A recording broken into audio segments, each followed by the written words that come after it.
இன்றைக்கி மீன் குழம்பு வைப்போம் வாங்க.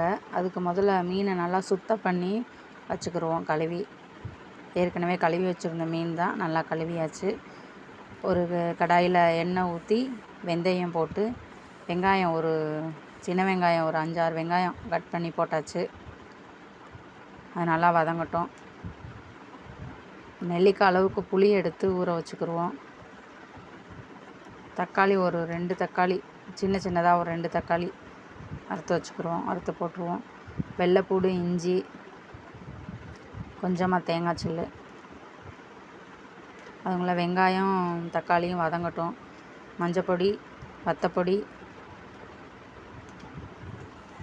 போட்டு கிண்டிக்கிடுவோம். வீட்டு மசாலா பொடி கொஞ்சம் போடுவோம். அதில் மீன் குழம்பு பொடி எதுவுமே கடையில் வாங்கின பொடி எதுவும் போடலை. நம்ம வீட்டு குழம்பு பொடியவே போட்டுக்கிடுவோம். கொஞ்சமாக தண்ணி ஊற்றிக்கிடுவோம். தண்ணி கொஞ்சம் அதிகமாகவே ஊற்றிக்கிடுவோம்.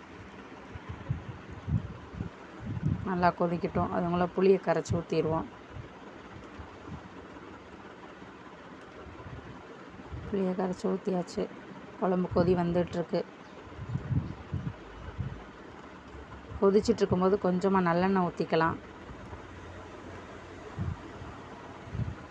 அந்த நம்ம அரைச்ச விழுதை போட்டுருவோம்.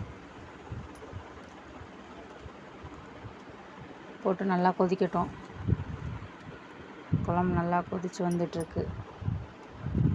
குழம்பு தண்ணியாக தான் இருக்குது. ஏன்னா நம்ம இன்றைக்கி இட்லிக்கு தான் வச்சு சாப்பிட போகிறோம். அதனால் குழம்பு கொஞ்சம் தண்ணியாகவே இருக்கட்டும். கொஞ்சம் கொஞ்சமாக இப்போ தான் எண்ணெய் பிரிஞ்சு வருது. இந்த ஸ்டேஜில் மீனை போட்டுருவோம்.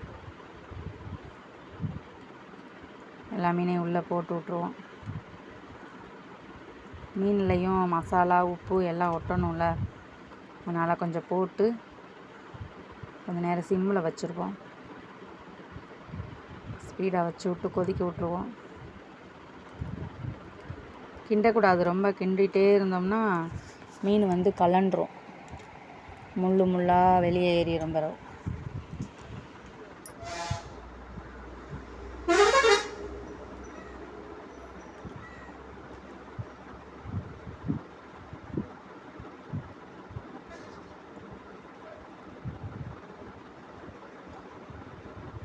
நல்லா கொதிக்குது. தாளித்து ஊற்றிடுவோம். அதுங்கள கொஞ்சம் தாளித்து நல்லெண்ணெய் ஊற்றி தாளித்தா நல்லாயிருக்கும். தாளிச்சாச்சு, அமர்த்தியாச்சு. வாங்க சாப்பிட்லாம். சுட சுட இட்லி வச்சு